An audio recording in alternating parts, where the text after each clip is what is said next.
And writer.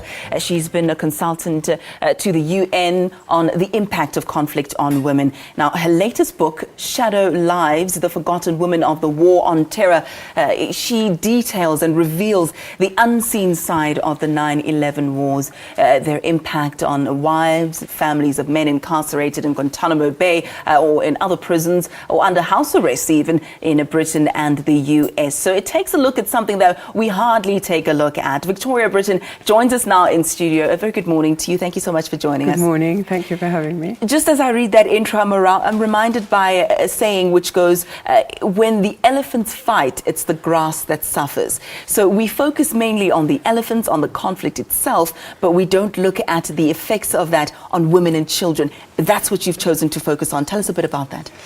Yes, I decided to...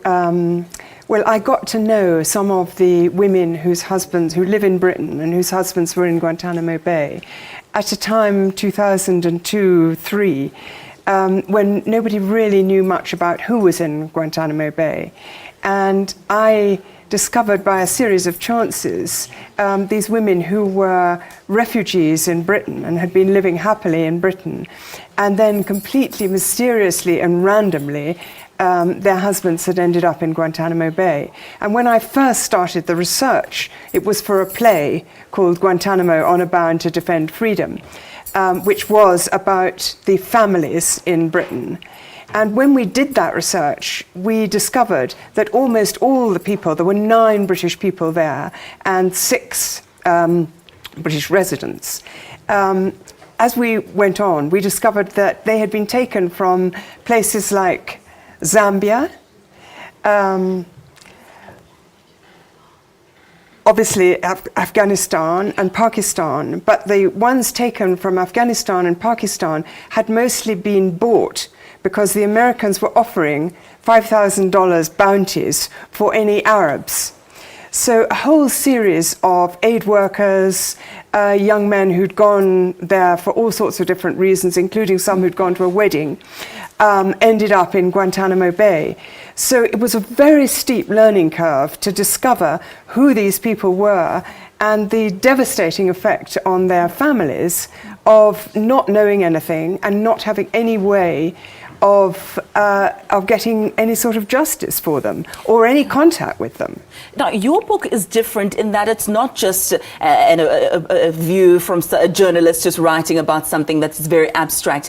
It's a very intimate book. You sat down with these women. You got to know them over a period of 10 years. Tell us about that intimacy there and how difficult it was to get them to share the very private stories of their lives. Well, it wasn't difficult at all, because these were very, very lonely people. They were shunned by most of the Muslim community, who were terrified of the idea of meeting anyone whose family was associated with terrorism. In the time after 9/11, there was this terrific fear in the Muslim community. And then most other people weren't very interested. And I got to know one, and then another and another. And I became friendly with their children. I would do things like homework.